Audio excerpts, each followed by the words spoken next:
Hey everybody, Prepper for the Ages coming at you from my primary location. Interesting thing happened today, and it wasn't the emergency that happened today.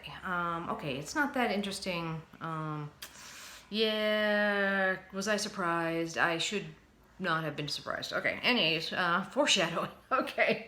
What happened was there was an emergency today. I had to bring somebody to an emergency room about 35 minutes away. So I took mom, before I went, mom wanted to go in her room. Good. I turned on the TV. I gave her a book. I gave her her paper. She's okay. She was all right. Everything's okay.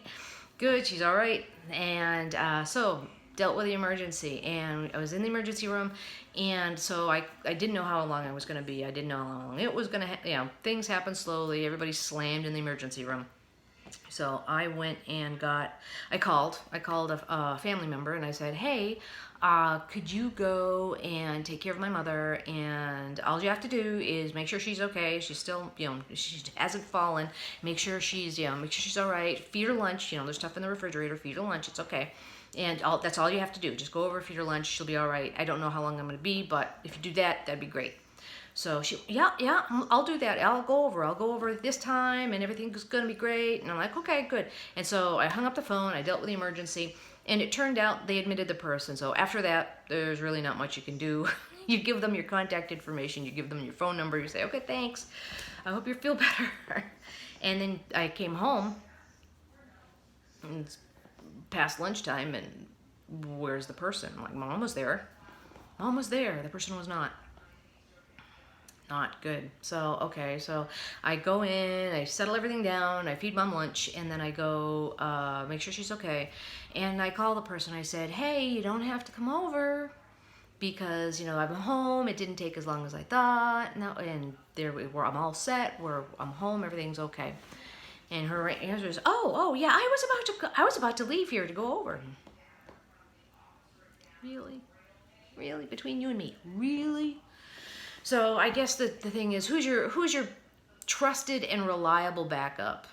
In a grid down situation, you're going along, you're the primary caretaker, you're the one that does all of the primary caretaking, and an emergency comes up and you gotta go and you have to tend to somebody else. There's somebody that has a greater need for the moment. Who's your backup? Who can you call? Who's nearby? Who can at least come over and just get some lunch out of the refrigerator and just hand it? You just hand it to the patient. Yeah, I guess it wasn't that person. I guess it wasn't the person that I called. All she had to do was, there's stuff in the refrigerator that she could just pull out and just hand to my mom, and my mom would be just sitting there in front of the TV. Yeah. Okay. So, you guys are smart. Is there any?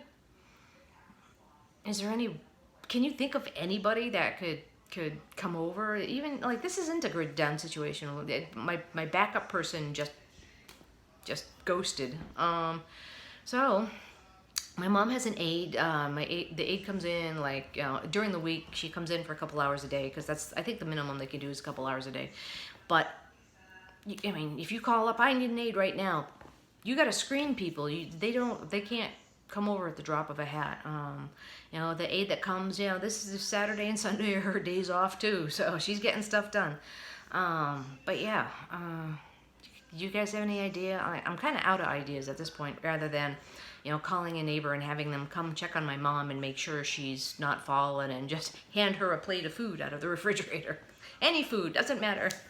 Everything's good. So, all right, okay. Hey, if you like my channel, please hit the like button. Please subscribe for more tips, tricks, and stories about prepping with the elderly and the differently abled. Okay, I hope you're having a good one. Prepper for the Ages, signing out for now.